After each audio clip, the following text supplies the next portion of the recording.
stay safe. From KCRG TV 9, this is First Alert Weather Now. Hello and good evening. Welcome to the midweek edition of First Alert Weather Now for your Wednesday night. I'm meteorologist Thompson. I'm meteorologist Rickman. 1 week until Christmas Day, obviously a big deal for many folks in eastern Iowa. We will break down how things look heading into the holiday. Yes, we'll also have a little bit of a look at if you can expect a white Christmas, if you can expect snow before Christmas, and what you need to know in terms of traveling around the holidays as well. And we do have a little bit of snow coming several days before Christmas. That would be as soon as tomorrow, which we'll talk about too. Yeah, absolutely. In fact, we'll start to preview that a little bit right now in what you need to know. We're not going to be dealing with a whole lot of snow as we go through the evening this evening, but as we get into the day on Thursday, that is when we are going to be looking at another system moving through. Could create some slick spots on some roadways, especially areas north of Highway 20 where the heaviest snow is expected. And then we will be seeing a continuation of some up and down temperatures. Cold air does return as this system moves out. By the time we get to the end of the week, we're going to be seeing temperatures once again falling back below average. Outside right now, we do have temperatures close to 30 degrees in Decorah. Fairly calm winds. The flag's not blowing around too much out there, but if you are feeling a wind, it's out of the north or the northwest, anywhere from 8 to about 10 miles an hour. Here's another look outside, somewhere that got a little bit of snow. You can see it reflecting off of the lights there in Prairie du Chien. Again, temperatures in the upper 20s and lower 30s, so that snow won't be going anywhere through the night tonight. But we won't be seeing much in the way of additional snow. We do have some cloud cover that is working its way into our region tonight, and that is going to be a precursor of what we're watching for as we get into the day on Thursday, which is another round of snow. Not for everybody, but for some places. Yeah, and it comes kind of in the same places that we just saw our snow last night in some cases, so we'll break that down a little bit, but it should be manageable, I think, in most cases. I agree. Should be nothing that we're not used to at this time of year, and at this point, we would expect some snow, and it could have a little bit of an impact on some plans as we go through the end of the week and into the weekend as well. Yeah, sure. Plenty of things going on the weekend before Christmas, and meteorologist Joe Winters has the latest forecast for fun. 7 days to go, so many of you, of course, heading out maybe on some holiday shopping trips. Take some time to just enjoy the outdoors. It's really pretty nice December weather. You may want to take a walk on Thursday. That will have some scattered snow showers through the day, about 35 degrees. Could also lead to some slick travel. Friday, 26, stronger winds. On Saturday, 26 degrees. But after all, it is December. It's what we can expect. Don't forget, final weekend of the Tannenbaum Forest for this year at the Fest Hall Barn in the Amana Colonies. Temperatures stay in the 20s, and it does look dry as we head toward the end of the week into the weekend. If you're beginning some of your holiday travel, it's also beginning to look a lot like Christmas. We want to see your colors of Christmas when you're out and about, maybe taking that Christmas light drive. Submit them through UNews on the First Alert app or KCRG.com. It is Thursday. That's when we find the Holiday Lights Parade at 5:30 in Hiawatha. Colorful floats, cheerful music, Santa Claus, and maybe a little bit of light snow. That should be a beautiful parade to take a look at. And then also starting on Thursday, going all the way through Saturday, each night at the Faith Life Church, 5 to 7 o'clock over in Marion, the Living Nativity. It's a drive-through. It's going to be fantastic. 26 to 33 degrees should cooperate as well during that time period. Don't forget that in Iowa City at the Robert A. Lee Community Center Recreation Center, they are having a big Winter Solstice Festival celebration. That's Saturday at 7. Weather looks good, and really the weather looks good for anything you have planned across eastern Iowa. That's why we always like to give you your forecast for fun. Now, your First Alert forecast with meteorologist Thompson. A couple of things to highlight here on your First Alert over the next 24 hours. We talked about that chance for a little bit of snow. It's not till later in the morning tomorrow for most of us and through the afternoon hours, and it's not going to affect every single part of the TV9 viewing area either. Some folks will miss out on this round. Now later tonight, as some warmer and somewhat more moist air moves in with this storm system, we could see a little bit of patchy fog that could reduce visibility a little bit. Not as widespread, probably not as dense as the stuff we experienced over the weekend, but something to keep an eye on. Pinpoint Doppler radar otherwise at this point shows a quiet scan across eastern Iowa, but let's pull back and look farther to our northwest.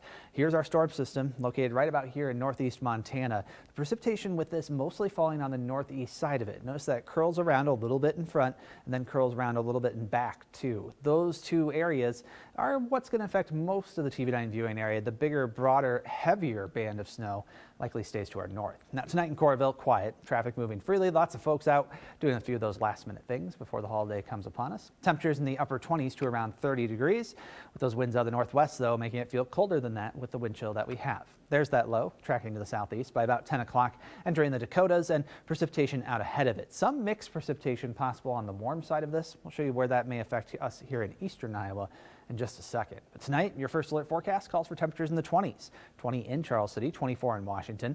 Most of these lows set in the early morning hours. We'll actually probably see temperatures turn a little bit warmer by daybreak as that system approaches. And then we see a bit of a spread tomorrow afternoon.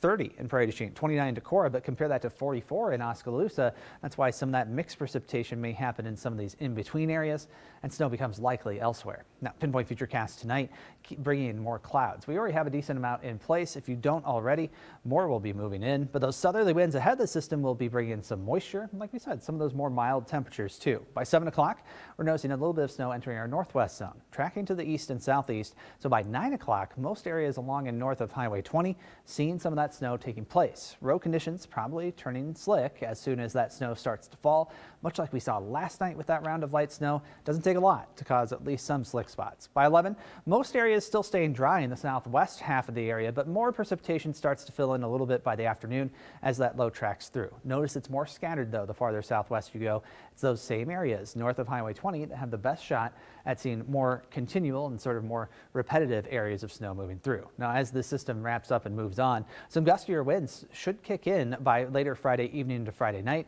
likely in the 20 to 30 mile per hour range, but certainly enough to usher in that colder air mass. Now, in terms of snowfall amounts with this system, a trace to an inch for the areas here highlighted in white.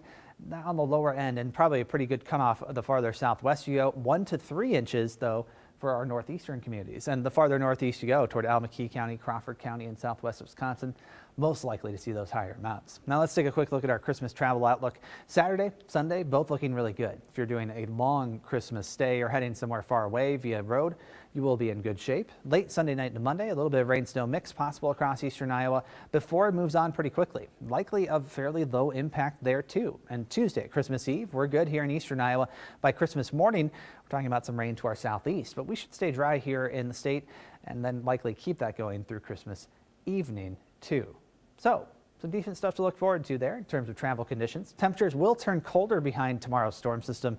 We'll be feeling the 20s as we head into the weekend, but bouncing back pretty significantly as we go toward next week. 40s make a return in time for Christmas and beyond, with a few rain showers possible by next Friday. So a little bit of up and down as we've seen multiple times this month, but no snow for white Christmas lovers. Well, that is unfortunate, but for folks that maybe want to get outside a little bit on Christmas Day and enjoy some milder conditions, things do look pretty good. Mid-40s, not bad at all. Yeah, no, it's not quite as warm as last year's, but certainly plenty warm for this time of year. And for those that don't like the cold, it's nice to see a nice little gift, perhaps. Absolutely, yes. And for those that don't like the cold, or for those that do like the cold, we are starting to get into a time of year where some bitterly cold air can arrive, and it oftentimes arrives as we get into January. For sure. So as our climate close-up segment today is going to show, I took a little bit of a deep dive into cold air in Iowa during the winter. How cold do we get, and when does that cold air normally arrive? Let's have a look. For this week's Climate Close-Up, we're going to take a little bit of a deep dive into cold weather in Iowa. How cold does it normally get during the winter? How has it been impacted by climate and climate change over the last 50 years or so? So as we have a look at where we are expecting temperatures to head from where we are at now in the middle of December on towards the rest of the year, you'll notice that we do see we're at about our coldest point of the year. Here at the end of December, we're getting towards highs close to that 30-degree mark, lows in the teens, and then as we go through the rest of the winter into January and into February, we don't really see those temperatures change all that much as we go into the middle part of the winter. So, when typically does Iowa see its absolute coldest day of the winter? The graphic that I just showed you is our average high and low temperatures, but let's look at the extremes. When we really do get those brutally cold winter days when temperatures fall below zero, when do we normally see that? Well, here in eastern Iowa, typically that is towards the middle and end of January where we see that coldest condition. Areas farther west typically see their coldest days of the year earlier in December, and then places around the Great Lakes region can sometimes have to wait as late as February to see their coldest time of the year. But here in eastern Iowa, Typically, middle to end of January is when we expect that coldest temperature of the year. So how cold on average is that coldest temperature? Well, it depends a little bit on where you are across eastern Iowa, but generally close to 20 below zero is the coldest temperature that we can expect to see in a given winter, and that is actual temperature, not wind chill. Cedar Rapids 17 below, Iowa City 14 below, 21 below for Waterloo, and then 18 below for Dubuque. So that is certainly some brutally cold air that we can expect at our coldest point in any given winter. So how has that been impacted over the last several years by climate change? Well, looking at things broad scale, the average temperature over the entirety of the winter, it is our fastest warming season. We've seen a couple of degrees of increase on average over the course of winters over the last 50 years or so since 1970. But how has our absolute coldest temperature been impacted? Well, we've seen a 2-degree increase in our coldest temperature of the winter in Waterloo. In Dubuque, about 2.5-degree change as well. In Cedar Rapids, not much of a change in our absolute coldest temperature of the year.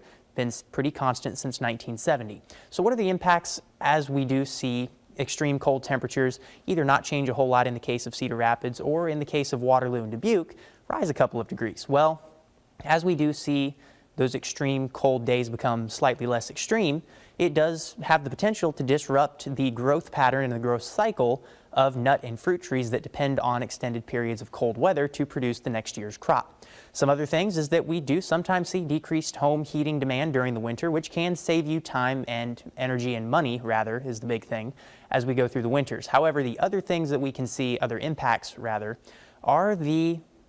is less of a winter kill for ticks, mosquitoes, and other insects, and then that can have some pretty big effects the following summer. There's more insects around, and that can be a bit of an annoyance, but also a bit of a health concern as well, as that larger population of insects can then spread insect-borne diseases such as West Nile disease or West Nile virus and Lyme disease.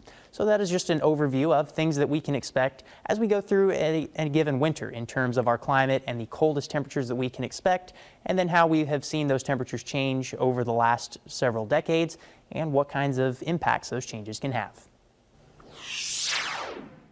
We are going to spend more days above normal over the next several than below, that's for sure, but we're headed toward the colder phase of our 9-day forecast. That's no chance on Thursday. Showed you the details on that. Some accumulation in the northeast, pretty decent shot up there. But then Friday, as the system exits later Thursday night into Friday, we see our winds stay relatively gusty. By overnight Thursday night into Friday, those gusts, again, near or above 30 miles per hour at times. Even during the day, though, still keeping in that 20 to 30 mile per hour range for a good portion of it before they turn lighter again by Friday night. That's the good news. We'll see light winds on Saturday, our coldest of the 9-day forecast. That's the start of winter. The winter solstice just a couple of days away here.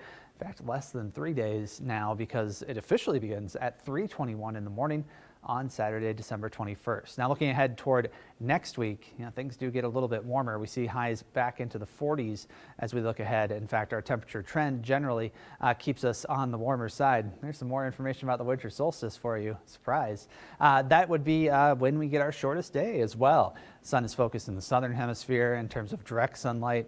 And then, of course, we only get 9 hours, 7 minutes and 7 seconds of daylight on the winter solstice. But the good news is, AJ, things get better pretty soon. Slowly but surely at first, and then eventually faster. Days get longer and longer, and we'll eventually see summertime weather return. But for now, we'll just have to deal with some of this, I don't even know how to describe it, late fall-like conditions in time for Christmas? I would say so. Very late fall, maybe can't call it early winter because astronomical winter is about to start soon. That kind of weird transition phase, which certainly. I guess we kind of are in that weird transition phase. Yeah. Winter solstice on the 21st, we're not quite there yet. We're beyond the start of meteorological winter, so it's kind of that gray area. Well, what I do know is we're done here, and we'll be back tomorrow night at the same time. Thanks for joining us, and have a good night.